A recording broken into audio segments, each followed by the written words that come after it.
Love this podcast? Support it and sponsor today.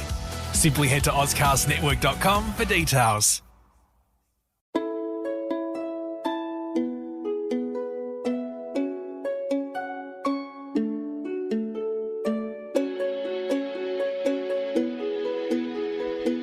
Welcome to Hong Kong Confidential. I'm Jules Hannaford and I'm your host. I'm an Australian woman and I've been living in Hong Kong for many years. I'm a mother, a teacher, an author, and I want to share my wisdom and the wisdom of others with you. Thanks for joining me and I hope you enjoy the show.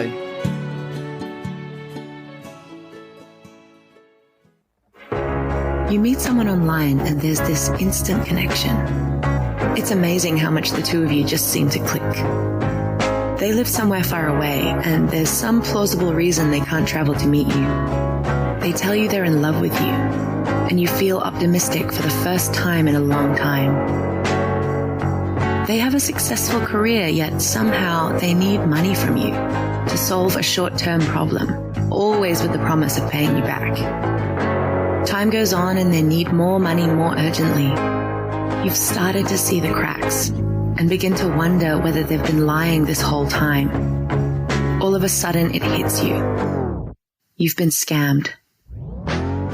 Fool Me Twice is the story of my mother, Jules Hannaford, a woman who was drawn into the dangerous world of sweetheart scams.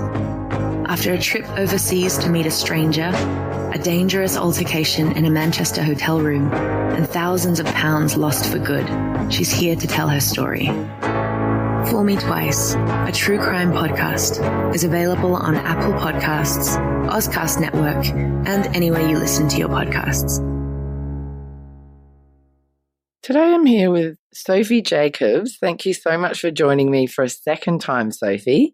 Thank you for having me again. It's so good to be back. It's great to have you back. Your first episode was around 40-something, wasn't it? Do you remember what number it was? Gosh, I cannot remember. No, nor can I. I should have looked it up actually, but you were called the midwife. That's what it's called. So it was about your work as a midwife. Yes. But today we're going to be talking about a more personal topic, and that's really centered around grief.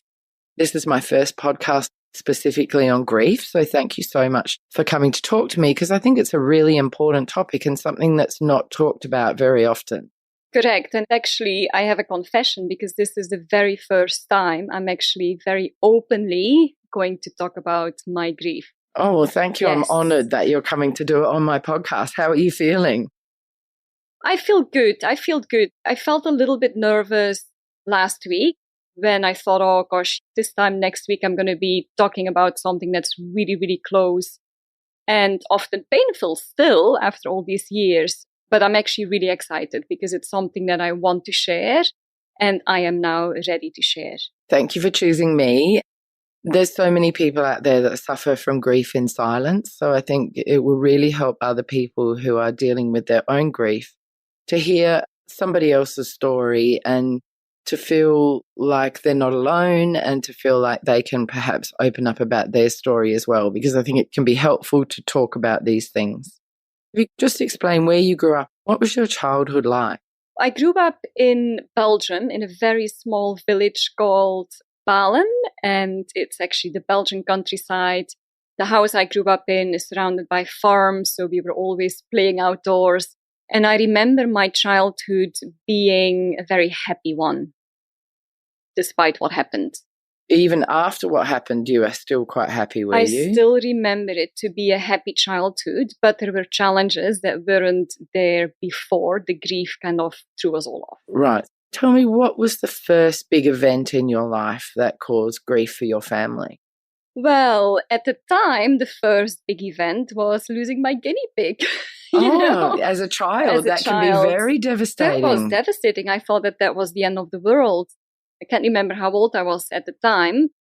But then in 87, when I was 9.5, or I think I just turned 9, my oldest sister actually got killed in an accident while she cycled to school. So that was really the first massive loss that I actually ever dealt with. It was a very sudden loss. We didn't expect it. We woke up as a family of 5 and we went to bed as a family of 4. And I still remember that day so vividly. Even now, when I think about it, it actually still is all very kind of weird and surreal. Is it almost like visceral? You can still feel what you went through. Would you talk me through that day? What do you remember? Yes, I remember getting up and we would always have breakfast together as a family. My dad's office was in the house at the time. We would get up and we would just joke around and just talk about our day, fight as well. 3 girls and then 2 parents. And it was a beautiful day. So my sister, who loved the outdoors, just like I do, decided to leave to school a little bit earlier so she could take the long route to school and pick up her best friend, and they could then take a little bit longer to get to school. It was a beautiful sunny day, and we were at different schools at the time because I was still in primary school and she was in high school. By the time I got to school, things were a little bit weird, and some people were telling me that my sister had died. And I was like, whoa, go away. Like, don't make jokes about this. And then about an hour later, when I was already in the classroom, I actually got taken out by my aunt and uncle, who then said to me, Great, that's her name, has had an accident. We're going to take you home.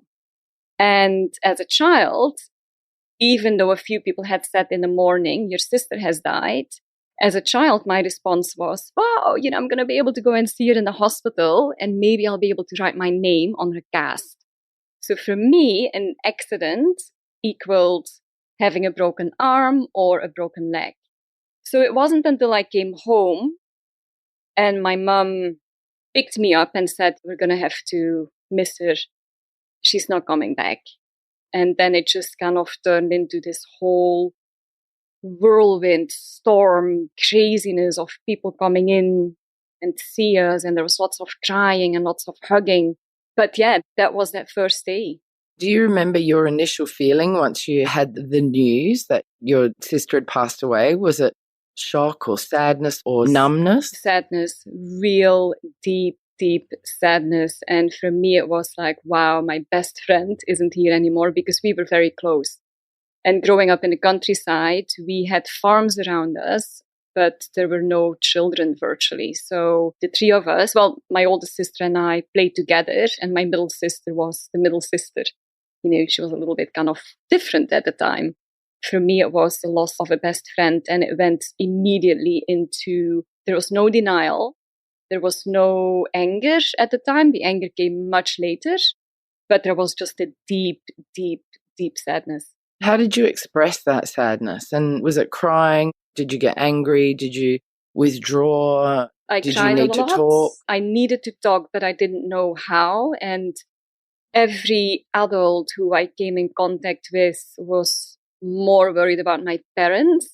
Even the response that I still get today when people ask me, oh, do you have any siblings? I'm always very honest. And I'll say, yes, I have 2 sisters, but they both died. And then the response that I get is, your poor parents. When I heard that as a little child, I actually thought that at the time my sadness wasn't valid and I shouldn't bother anyone with it. So I kind of ended up not talking about it to any adults. I talked about it with friends. That's very interesting, and something for people who are listening to take away is that really it's important to recognize the feelings and the impact on the entire family, not just the parents or the person that's necessarily closest to that person or whatever. You've got to validate everybody's feelings. But I can imagine as parents, it would be so overwhelming that it would be very hard to think rationally about how you should respond to the other people within the family. Yes. What was it like for your parents from your observation? Gosh, it was heartbreaking to see them in so much pain. It's very interesting, right? We were a family of 4 dealing with the same loss, but yet we dealt with it so differently. I dealt with it very differently from my middle sister. My dad dealt with it very differently from my mom. The fact that those 2 are still together blows my mind. Yes, because it's very unusual, isn't it, Very that marriage unusual. survived the Yeah. loss of a child. But I think they went into survival mode. We all did to a certain extent because you don't have a choice. You have to get up the next day and get out of bed. My mum had to get up the next day and get us ready for school. Well, me, because I was still young enough to need help with that. My middle sister didn't deal with it at all. She just went completely in shutdown mode. So her and I couldn't talk about it. She was withdrawn, was she? Withdrawn and shut herself off to the family unit. Right. How did your parents deal with it differently between the two of them? I think my mum still today is very open about how she feels. She's a very, very strong and quite stoic person, but she can also switch into massive vulnerability and showing that to other people, which is very interesting. My dad, being the dad of the family, and I'm talking, this is now how long ago? 22 years. Gosh. So 22 years ago, men crying in public was just not something that was done. So I actually have only seen him cry maybe once or twice. Was that in relation to your sister's passing? Yeah, the second one, which we'll get to in a minute. You went back to school the next day? No, so I think I took a few days off. Yes, I took time off and I was allowed to stay home until the day after the funeral. And then I went back. Do you remember the funeral? Yeah, the funeral was beautiful and it was surreal. And when I look back at it now, I thought like a few funny things happened. I remember that I had to carry this flower arrangement, which I really didn't like at the time, but I didn't have a say in it. I had to carry it kind of in front of my sister's coffin. And I thought, my gosh, all these people, there were hundreds of people that showed up for the service, and they all looked at me with such a weird expression. And I couldn't stop myself from having a giggle and a laugh. And I still don't know today where that came from. It was just really, really bizarre. And I remember carrying the flowers and I remember sitting down. It was obviously very intense and very emotional, but I actually didn't really cry during the funeral. I just had these occasional awkward giggles. Yes. Well, that's interesting because a lot of people, when they're under pressure or when they're nervous, they can giggle rather than shake or cry. Yes. So that's very interesting. That's not that uncommon. And I remember our babysitter, she was wearing heels for the funeral, which I thought was interesting because she'd never wear heels otherwise. And her heel got stuck in the floor and it was right in front of me. And then I started laughing again. And then I realized that, oh gosh, this is actually not a day I should be laughing. So it was just very, very awkward and weird. Yeah, you realised it was inappropriate for the occasion. And then at the cemetery, we had to stand in line. It was all very old-fashioned and everyone would come by and say their condolences. And I didn't like that either because half of the people I didn't know and all I wanted to do was go home. But we had to stand there and it just took ages. Yeah, with hundreds of people there, it would have taken such a long time and the spotlight's on you. Sofie, given that your sister died in an accident where she was on her bicycle, did your parents become more protective of you? They were in some ways, but not overprotective. They allowed me to cycle to school. When I went back to school the day after the funeral, they allowed my other sister to cycle to school as well. So I am actually very, very, very grateful to them that they allowed us to still explore and fall down and get on our bicycle and cycle the route that my sister cycled when she got hit by a car. Very grateful. What happened to the person that hit her in the car? Gosh, this accident went to court and he won the trial. And no one understands how he won. He was known to be a very fast and reckless driver. But he won. So it was just careless driving. It wasn't drunk driving. It wasn't drunk driving. She actually, my or... sister, no, because it was beautifully sunny, which was one of the reasons why she actually had left home early that day to cycle to school. But she had come out of a little side, like a little side unpaved road and cycled onto a road that was slightly bigger. And she turned onto the road and then got hit. Did you know whether she was killed instantly? She was killed instantly. Right. Yeah. And did that give some comfort to you and your family that she didn't It of did. suffer? It definitely did. And it was very interesting. Her foot was very hurt. So her foot was almost cut off and she had a head injury. Oh, right. So it was internal. That's why she passed away straight away. Yeah. But other than that, on her face was just beautiful, beautifully untouched, weirdly. Wow. Yeah. What then impact did this have on you as a young girl moving into her tween and teen years? Oh, well, it's actually difficult to tell what the impact was because I don't know what my life would have been like without this happening. So it's part of who I am today. I actually think that anyone who knew me back then, and if you were to ask them, did you think Sofie was happy? They would all say, yes, Sofie was a very happy child, even after that loss. She was kind of happy-go-lucky. And then obviously growing up, it all became a little bit more difficult. I think for myself at the time when I heard all these adults ask about my parents, but no one asked about me, I thought that my grief and my pain wasn't valid. So I just internalized that. And I kind of zipped up and went into super stoic mode and just told everyone that I was fine. And I kind of carried on with that for a long time. Did that then come up to bite you on the butt later on when you were older because you had suppressed and you hadn't had any sort of open discussion about what had gone on? Definitely. Yeah. I mean, I fell apart pretty much after my middle sister died. Tell me about that. Anne died in 2004. Just a few weeks after she turned 30. And she actually had gotten sick with breast cancer in 2000 when she was 25 and a half. And at the time of the diagnosis, she was actually already kind of terminally ill. It was stage 4. She got misdiagnosed by her GP for months, and then her breast tumor grew from being the size of a pea to being the size of a small orange within weeks. Really? Yes, Weeks? yes. Wow, that's very, scary. Very aggressive cancer. That was a very different loss. Very, very different because we knew it was coming. We knew it was going to come. Because a lot of people ask me, was it easier or harder? It wasn't easier and it wasn't harder. It was just very, very, very different. And it was expected. But then when it happened, I actually couldn't believe it. Also, maybe you had then double grief. Because often when we go through trauma, if we go through another trauma, the feelings from the first trauma come back. Exactly. Like I really understand that with domestic violence. The fears that I had surrounding domestic violent relationships when I was young in my 20s, that can have an impact on the way that I respond now if there's any kind of conflict. Like it's quite threatening.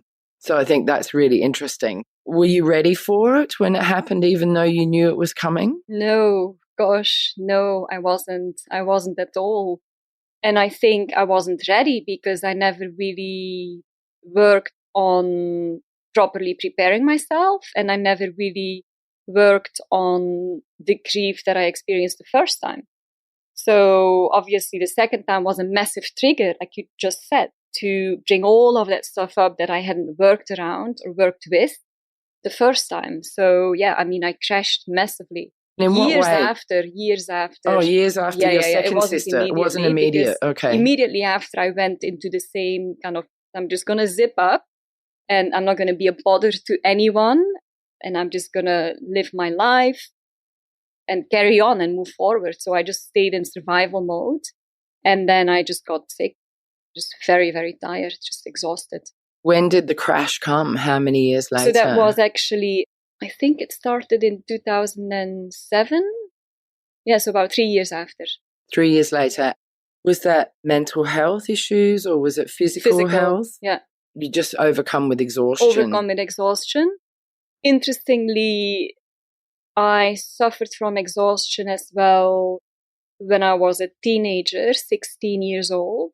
So I had glandular fever, and very interestingly, it's obviously around the throat area. Because you weren't speaking? Exactly. Oh my gosh. Exactly. Yeah? Yeah. Wow. I 100% believe that the kind of unresolved grief, I mean, you never fully resolve grief, but not having actually given it a chance to be worked with. I 100% believe that it caused the glandular fever, and then it followed on with Hashimoto's disease. Oh, right. Yeah. Can you explain what Hashimoto's is? I've heard of it. Yeah, so Hashimoto's is thyroid disease, which obviously is also in that area. And it's very closely linked to glandular fever. Energetically, it's very often linked to unresolved emotions. Oh, that's so interesting, isn't it? Wow. Did you have any counselling through any of this process? I had counselling when I had my little big crash. I had counselling then, but not until then. Nothing as a teenager. Nothing. Isn't that interesting? It just didn't exist. It didn't exist. We didn't have family counselling. Gosh, I think if our family today were to go through what we went through, it would have been very different. Counselling would have been offered probably even at school for both myself and my sister. We probably would have been offered counselling as a family unit, but none of that was around. Yes. I don't think my mom and dad have ever had counselling. You don't? I don't think so. Wow. How are they today after losing 2 children? If you were to meet them, you wouldn't be able to imagine that they went through such a loss. They would be open about it because the questions that usually come up when they meet new people is, oh, do you have any children? And they'll say, yes, we've got 3 kids. 2 of them died. And then people go in shock and then don't know what to say, and it gets very awkward. But I have so much respect for my parents in the sense that they still know how to enjoy life. They can have a laugh, they can have a giggle. My mom can also cry openly, and that's fine as well. My dad's a little bit more zipped up. Like his daughter. Zipped up, yes. Yeah. And he's definitely got a bit of a wall around him. But yeah, huge respect for them. Because it's very interesting when people have a loss, quite often they feel some kind of guilt if they enjoy life. They feel like they should be sad perpetually. Did you ever experience that feeling? No. Yeah, that's good, I think. I definitely experienced guilt towards my sisters in that, gosh, why am I the only one out of 3 still here and having a life that I'm actually really enjoying? For years, I struggled with that. Not anymore now. Okay, so how did that manifest? Was that part of your sort of subconscious thought or dreams, or is it something that just popped in and out of your head at different times? It was a feeling that I actually felt on and off. It's called survivor's guilt, isn't it? Yes, exactly. Yeah, I actually never really labeled it that way, but definitely it was survivor's guilt. Yeah. And a lot of people have that if they're the survivor of some sort of accident or something like that, they're a part of it and others pass away. Did you do any work or getting any sort of help or support with that kind of guilt? I'm working with a counsellor at the moment who I've been working with for about a year, and she's absolutely fantastic. So it's not grief counselling as such, but she's just there for moments when I actually struggling a little bit. And I do still struggle. You don't really move on from grief. Like, that's bullshit. Yeah, time doesn't heal always. No, yeah, it doesn't interesting. heal. It just teaches you to be resilient, struggle effectively. Oh, I like that. Teaches you to struggle effectively. Yes, my counselor actually used that word because I never felt comfortable with coping. Coping to me is a very strange word. And she actually suggested to call it struggling successfully. Yeah, I like that. That's really good. How do you feel you've been able to move on from that survivor's guilt? Is it through this counselling in the last year or was it before that? That was already before that, yes. I didn't use any strategy as such. I think maybe doing more work around the grief, even in my own time, without help from anyone, maybe that helped. I'm actually not sure. It's a very good question. Yeah. Maybe time. I might reflect on that a little bit, actually. Might be time. Yeah. Maybe it heals, but not completely. Or maybe grief changes. Or ebbs and flows. Yeah, it definitely changes. Because you know what? I haven't really suffered from any great loss yet. No, but you must have suffered loss. Yes, like pets and but what partners, about partners? Yeah, domestic violence, things like that. So there's grief associated with that, but I don't have... Grief could be a lot of things, right? It could be loss of a dream. Yes. And many people forget that. I think this is where many adults feel not qualified to talk to anyone who is going through a grieving process, like losing a child or losing a partner, because they've never felt it themselves. You don't need to actually go through that particular loss to be able to be empathic or compassionate. That's really interesting. That's Stanislavski method acting technique, where you don't have to have had the actual experience, but you can tap into a different experience where you had a similar feeling. Yeah. And from that feeling, then you can express the emotion. Exactly. So that's very interesting, because that's kind of what you're alluding to in what you're saying. You're right. And I guess I haven't had a major death of somebody super close to me, but I certainly have experienced grief and loneliness and loss. But I still don't know that I could empathize or understand exactly what it would feel like to lose two siblings. Do you know what I mean? You wouldn't. And hopefully you never have to understand it, but you don't need to understand it to be empathic or compassionate. And that's a great lesson, because you don't have to have walked in somebody else's shoes to be able to empathize or to show compassion. That's absolutely true. I think grief is so personal, even for my parents. They've lost two children, but they're not going to be able to completely understand the grief that another parent who's lost one or two children is going through, because that will have been in different circumstances. There'll be different people. So it's always very, very, very individual. And it's an individual journey, which is why I really feel that we need to move away from the Elizabeth Kubler-Ross model of phases of grief. Yes, I was going to ask you about that. What's your opinion of the 7 stages of grief? I think she did great work in starting the conversation around grief. And I think that model still has maybe some place, but we need to understand that you don't go through these phases and then move forward or move on. It's a constant going back and forward. I still get angry today. Not like today, but there are still times when I get angry. What kind of things would trigger you to feel angry about the loss of your sisters? Could it be a birthday or? It could be a birthday. It could be my parents are selling the house we all grew up in. And I got very angry when my parents told me, and I got angry at my sisters for not being there anymore. And for me now, having to let go of the house that we all grew up in, even though it's not my house. So I got angry the other day because my parents are getting older. And I was like, fuck, like I was the youngest out of 3 children. And now I'm the only one. I'm not at home. I'm here. I'm miles away. So your sense of responsibility for your aging parents is not shared with your other sisters. It's not shared. It's all resting on your shoulders. So that would make you feel pissed off. Yes, exactly. Yes. Oh my gosh, that's full on. I get that. I really do understand that. And that must be difficult. And there must be many occasions where you're kind of like, oh, it's just me. Do you ever think, I'm going to call my sister? Or did you think in the beginning, or were you able to understand that they were gone? Yeah. I knew they were gone. And my parents were very good. So when my oldest sister, Greet, died, I was able to actually go and see her body and spend some time. Yeah, gosh, yes. Yes, why do you and think I think that's is? Really important, because I think when you're a child, or even when you're older, you just need to understand that the body is what's left there. The soul has gone to wherever. Maybe it's not there anymore, but the soul, so the body is the body, and it's just the vessel that kind of carried the soul that belonged to my sister. Does that make sense? Yeah, and it does absolutely make sense. So for me, it was really that important. Makes it easier. Yes, and to feel that she was cold, and then to realize, she's not coming back. She's frozen.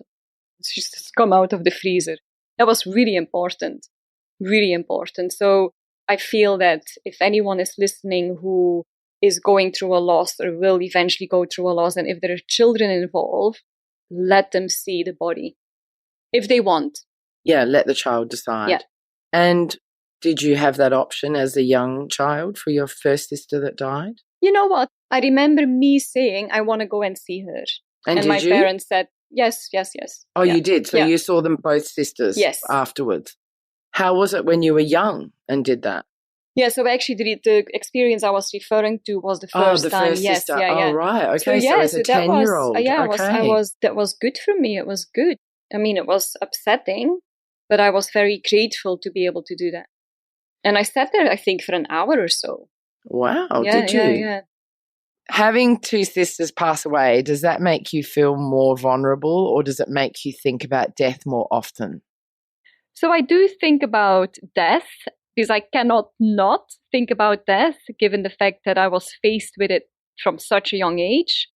I'm very comfortable thinking about death. It doesn't scare me. If I were to die tomorrow, I know that I kind of lived my life pretty much to the full. That gives me comfort. So I would say to everyone, accept the fact that you're going to die one day. You know, you cannot not die, like it's just part of life, and try to make sure that you just live in that bit that you've got in between being born and dying.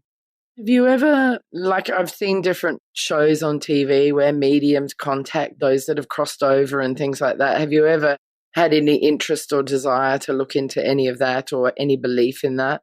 No, I still talk to them, you know, but just kind of like I might share something funny and I'll do it in myself, not out loud. Not out loud. Do you ever feel like they're with you? Or do you ever get it? So my oldest sister, you know, like, ooh. I feel my grandmother regularly. Wow, that's interesting. And my sisters come up in my dreams a lot. Is that nice? Oh, very nice. Very nice. Yeah. And I think my middle sister, that was actually very, very serious. And I'm sharing this. I've never really shared this with anyone other than my very close friends. I felt something when she died. Because I actually was away. I was on skiing holiday when she died. And I was in the ski lift. And I still remember the sensation of her kind of brushing past me. Yeah, you're getting the chills. I just got goosebumps. Yeah, and I knew, that's really cool. You knew she'd gone? Had died. I knew, and I kind of got to the bottom of the ski lift. I switched my phone on, and there's a message from my dad saying, call. And I called, and he said, yeah, she just died. And then you're on the ski slopes and had just found out what happened. Awful. Gosh. Were you with others? I was with others, but I actually had a fall the day before, so I wasn't skiing. So everyone else was up skiing. And that was awful, Jules. Oh, gosh. I didn't know what the hell to do. I just cried. And then I called the hospital. I just wanted to know. I felt guilty about not being there. But she kind of had planned that, for sure. Oh, look, a lot of people pass away when the others have gone, when they're not there. Yeah, it's almost like maybe you can choose when you go sometimes. I think when you're at that stage, when you're at the end of such a long battle, I actually think you can choose. Yeah, I think so as well. That happened with my auntie. My auntie had cancer and I was spending a lot of time with my cousins. We were rotating in hospital, giving her ice. I was singing all these hymns. Like, I'm not religious at all, but I went to boarding school for a couple of years and learnt all these hymns, which I loved. So I was singing all these hymns to her and she loved it. And she died when none of us were there. And we were pretty much 24 hours changing over. I mean, my sister as well, because my parents were with her and my mum had just gone out to get something to eat. And, you know, my sister kind of then decided to go, I guess. And my dad said, don't do that. Hang on until your mum is back because otherwise she's not going to survive this. And she held on. Did she? Yeah. And then passed away when your mum got back. Yeah. Did they ever tell you what that experience was like for them? It's very hard for us to talk about that. Yes, that would be very raw, wouldn't it? Yeah. Tell me a bit about your sister and the journey up to her death and what was that like for her and how did she come to terms with the fact that she was going to die at a young age? Did you talk to her about that? I wish she was actually here. Maybe she is. Able to. She probably is, you know, knowing her, she probably is. Yeah. Did you ever talk about it with her? No, gosh. You know, we had a very interesting relationship. After Greet died, she shut me out of her life and she shut my parents out of her life as well. And she got married very young, ended up having a bad experience. Then she got divorced and got remarried, got pregnant, had a miscarriage, got divorced, and then she got cancer. So she had an awful time. And we never really were able to connect on that level. I tried, but she just had built her walls around her and just wouldn't let me in. She wouldn't let my mum in, and she wouldn't let my dad in either. So we never were able to have that conversation about what are you scared of? And it's one thing I really regret, I guess, in a way, but I can't change it. No. So, I've given its place, and you have to move forward from that. Yeah, for sure. But I know that she was scared because she actually kept diaries and told us to read them all. And yes. When did you do that? We did that after she died. Straight away or sometime? Some straight away, because she had her service all planned out and had written all the readings and everything herself. She had chosen the music, and she had directed us to all the various different books and notebooks that she had prepared, for us to choose the readings from. So, we started pretty much straight away. It was actually very healing for all of us. But then we all felt very guilty as well, because we were like, my gosh, she's gone through all of this, and we actually only knew a fraction of what she was going through. What kind of things did you learn from reading her diaries that you didn't know before? She wasn't as much of a hard ass as we thought she was. It was just a survival, coping mechanism. Yeah. So she was actually very soft and very vulnerable. And that loving person that we knew she was before my sister died was still there. We just didn't see that person anymore. So we kind of got to know her through that. It's quite nice that you could see that in her diaries, isn't it? And kind of reconnect with her in a way, even though she was gone. But it's also sad. Very sad that we were never really able to connect like that in person, just like you and I are sitting here. We never had that. We can always have great wisdom in hindsight, though, can't we? Oh, gosh, and you cannot change. You cannot change the past. Yeah. What was very interesting was when she got diagnosed, because we weren't super close at the time, but then she said, look, I'm dying and I've got 6 months to live. So that was when she was 25, because she was told that she had 6 months to live. She said, I want to take you on holiday, and we're going to go to Australia, and we're going to drive from here to there in a camper van. And our boyfriends are coming. So there's going to be the 4 of us. And I thought, fuck, that's like my worst nightmare. But I thought, okay, I'm going to do it because you're dying. You have to do what a dying person tells you to do, right? So we went on this trip, and it ended up being a complete disaster with the 2 of us arguing all the time. I think my boyfriend and I left the van at some point and carried on our own. That was weird. And then she ended up continuing to live as well. Oh, she stayed in Australia? No, but she lasted 5 more years. She lasted right. 5 more years. Right. Her doctors could not, they still to this day. Don't know how she made it so far. Don't know. It was just pure resilience. And I think her going, I've had a shitty, 12 years. And I'm now going to live, and I'm not ready to die yet. And she made a decision, and she fought. She fought like I have never seen anyone fight. Wow. Did she make the most of her last 5 years? Oh, gosh, she did. She did. So she had breast cancer initially, and then she very soon, actually whilst we were in Australia, she started coughing up blood. And then she had tumor in her lungs, and the metastasis just came very, very quickly. Brain, liver, skin, everywhere. But she decided to travel and went to South Africa, then ended up in Brazil, where she decided to live. So she lived in a place called Jericoacoara for on and off for a couple of years. And she'd take an 8-hour bus to go and get her chemotherapy. Wow, that's really adventurous, isn't it? Yeah. And I actually went to Jerry after she died. And it's a very special place for me even to go there now, because I feel that her happiness is there. And do you feel more connected to her when you're there? Interesting. Yes. Do you still try to keep the memories of your sisters alive, or do you kind of try to push them aside? No. I keep them alive. Right. And do you feel that that's healthy for you? Gosh, yes, it feels nice. Yeah. It feels nice because they are part of my life still today. Yeah, that's awesome. How do you think that going through these 2 big, quite traumatic stages of experiences of grief have shaped who you are today? I think those experiences have taught me a great deal of resilience. So I can fall down quite hard, but come back up. Sometimes it's a little bit of not a bounce up, but a scramble up. So I feel that I've got pretty good resilience. I think I'm pretty empathic, but maybe I would have been even without that. I don't know. And I think I just know that life can be over very, very, very quickly. So I try to do what I love to do. Interesting. Yeah. Do you feel that the fact that you faced death when you were so young had any bearing on the fact that you've become a midwife and you deliver babies? You know what?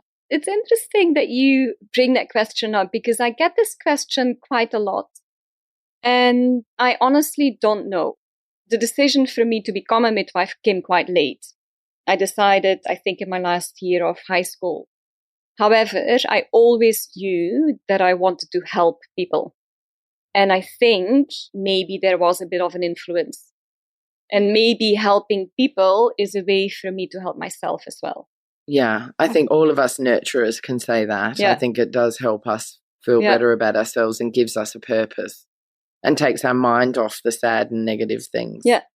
Do you think that you have helped others with their grief because you've been able to empathise more easily because of what you've been through? I don't know, to be honest, Jules, because I don't know what my kind of empathy levels would have been like without this experience. Yeah. My first experience helping someone through grief came also at a very, very, very young age. I just didn't do it consciously then. This was before my sister died. My best friend's dad died when we were 6, I think. So in a way, I kind of supported her through her grief just by being her friend and doing what I did at the time, which I thought was helpful to her. Professionally, the first time I helped someone through grief was when I was very newly qualified as a midwife. And I remember working at St. George's Hospital in Tooting in London.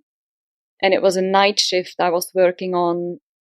And the midwife in charge, who I still have a lot of respect for today, assigned me to this couple who had experienced stillbirth. So they came onto labor ward and there was no heartbeat. And we had to deliver the baby.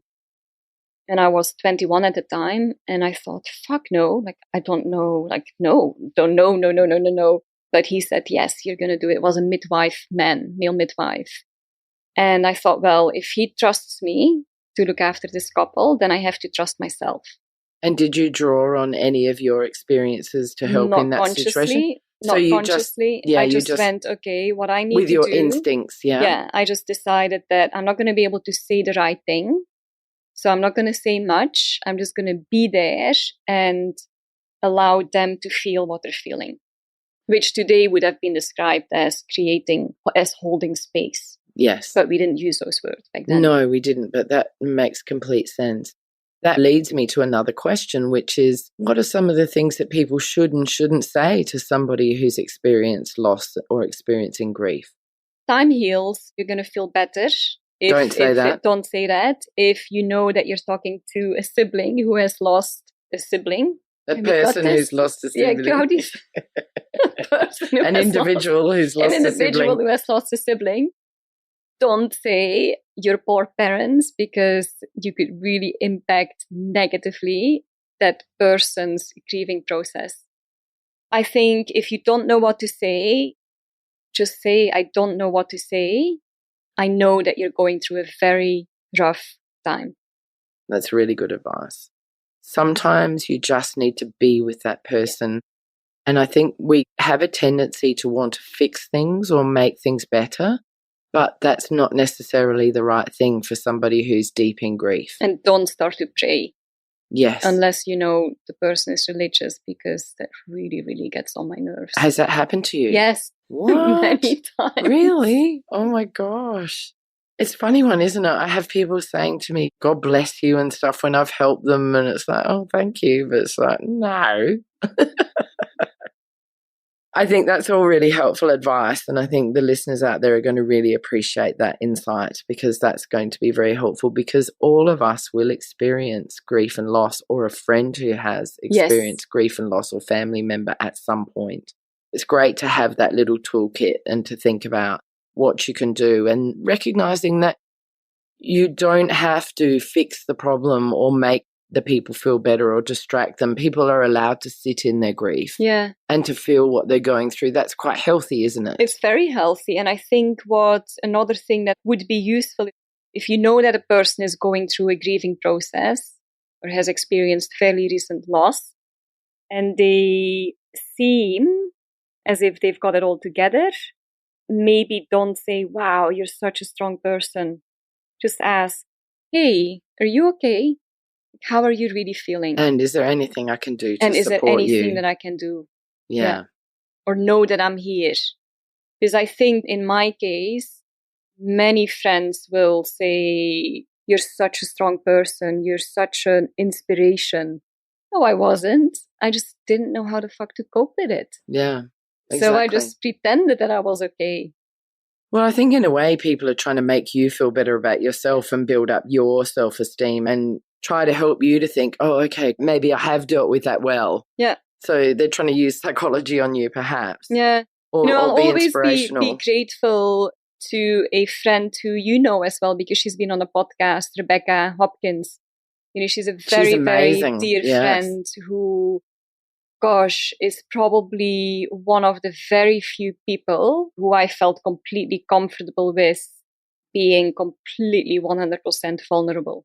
She's got wisdom beyond her years, hasn't she? She's amazing. And if any of the listeners want to go back and listen to her podcast, they're called All Out of Eggs, Part 1 and 2. And then there's another one on Brené Brown, and I think it's on vulnerability. Yeah. I can't remember what that one's called, but I think I've done 3 podcasts with her. Yeah.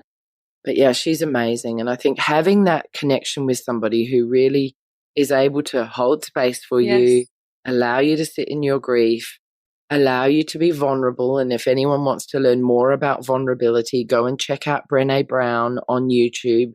She's a vulnerability coach and she's just inspirational. She's got a lot to say about grief and shame and vulnerability and helping you be the best version of yourself and accepting yourself for who you are. So I think she's really worth checking out. I just talked a little bit about Brené Brown. Is there anything you'd like to add to what I said about Brené Brown? Yeah, you brought her up, and it's actually, I'm grateful that you brought her up, because for anyone who is going through loss of any kind, loss of a dream, loss of a loved one, she's done some amazing writing on it. And I actually, one of her books, I can't remember the title. Rising Strong, yes, has helped me a lot. It's helped me a lot. And she helped me to realize as well that as I started feeling that my grieving process was very different from Elizabeth Kubler-Ross's model. And I thought, ooh, this is weird. I'm kind of moving backwards and forwards through these stages, whereas her is a very kind of linear, you start here and you end there and then you move on. And Brené Brown is, whoa, no, that doesn't work. Grief is she calls it a rumble. It's a very messy, messy, messy process. It's a process that involves many layers. And that's how I see it as well. I feel that the grief that I have gone through and I'm still going through is just this thick, fat layer that surrounds me. And sometimes it's thicker than other days. Does that make sense? Yeah, so it does make sense. It comes and goes, it ebbs and flows. Yeah. No, that does make sense. And I think that's great that you've mentioned that resource so that anybody, if they're interested, they can find Brené Brown's Rising Strong book on Amazon. Yes. Yeah, so get a copy. I've done the course, the Rising Strong course, or it might have been the Daring Greatly course. I did one of them and it was absolutely phenomenal. I thoroughly recommend it. With Rebecca Hopkins. Yeah. So if you're in Melbourne and you want to do that course, find Rebecca Hopkins on Facebook and get on that course because she's an amazing Brené Brown facilitator. Yeah. What would your advice to anyone be who's lost a loved one or has experienced some kind of trauma? Get a counselor and identify a friend or a family member or someone in your community who you feel is okay with you being vulnerable. And know that grief is a bit like this person in your life who you really don't want in your life, but is there to stay. It's like an uninvited guest that's never going to leave. So you've got to get used to grief and how to manage. manage grief. Yeah. Look at strategies, find strategies, and it could be well-being, it could be mindfulness, it could be, there's so many different things you could try. It could be doing extreme sports, whatever it is that you need to make you feel fulfilled. Well, and allow yourself to feel Yes. what you're feeling. You don't need to fix yourself. You're going to go through these stages and you're going to feel angry, and then you're going to feel that you're kind of accepting things, and then that will switch back into anger and maybe even denial because of different triggers that are going to come your way, and that is all okay. And guilt and sorrow, all of these emotions. It's interesting that many people feel uncomfortable talking about death. So there's a lot of... Which is so weird because we're born and we're going to die. And people would feel like, oh my gosh, she's lost somebody, but I don't know what to say. But you've already said you can just say, I don't know what to say. It's absolutely fine. What do you think about people who say using positive thinking will help you overcome grief? I think that's bollocks. I mean, positive thinking is not something I ever use in my life. I don't use positive affirmations either. I think they take away from allowing you to feel what you're feeling, because you're trying to turn it into a positive when it's actually not. However, I do believe that everything has a silver lining. No matter how shitty whatever you're going through is. And the silver lining could be found maybe years later. I feel now that I have found the silver lining of going through those losses. And what is that?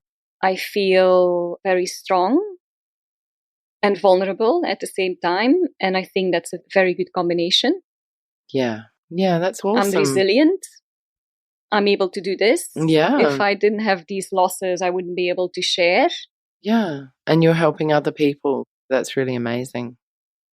If you could say anything to both of your sisters, what would you say? So today, as in like I'm the adult and they would be adult as well, or am I overthinking it? No, you're overthinking it. You can have them wherever they are. So you might speak to your younger sister, whatever. I'd say a big, massive thanks for giving me the time with them. And I would say thank you for pushing me in the trolley when I was tiny and I was a little sister. And I would say thank you for giving me that beautiful sense of family that we had for a long time. And I would say thank you for contributing to who I am today. Even the losses, they contribute to who I am today. And that is kind of the silver lining of going through grief and loss. There is always a silver lining. It's not positive thinking, but it's a silver lining.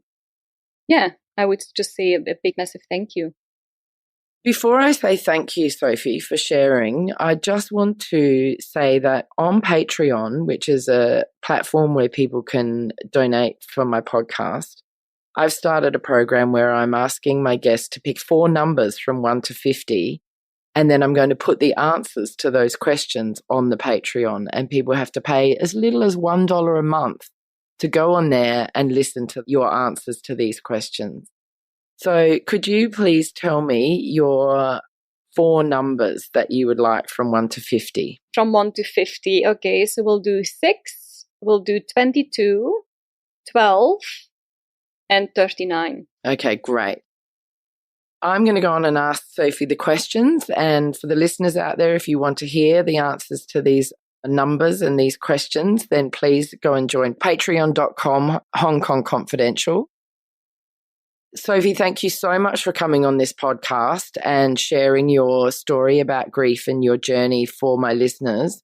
I'm sure that there's so many people out there that are going to feel really moved, inspired, and maybe it'll help somebody deal with what they're going through much more easily. So thank you so much. Oh, it's been a complete pleasure and very beautiful experience for me to actually sit down with you and talk about it. As I said, this is the first time I've ever talked about this so openly, and it's making my heart feel very warm and expanded. So thank you for this. Oh, thank you so much. I hope that people will take something away from this.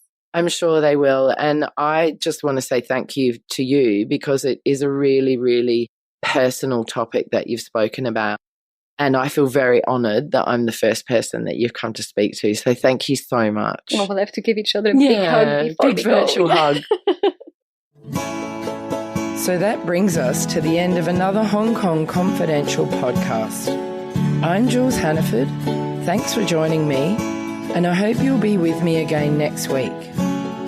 If you enjoyed today's podcast, please can you go to iTunes to rate and review it. I would really appreciate your feedback.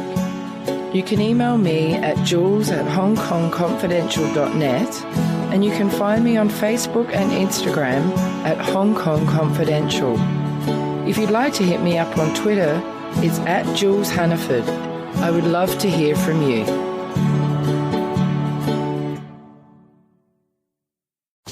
Love this podcast? Support it and sponsor today. Simply head to AuscastNetwork.com for details.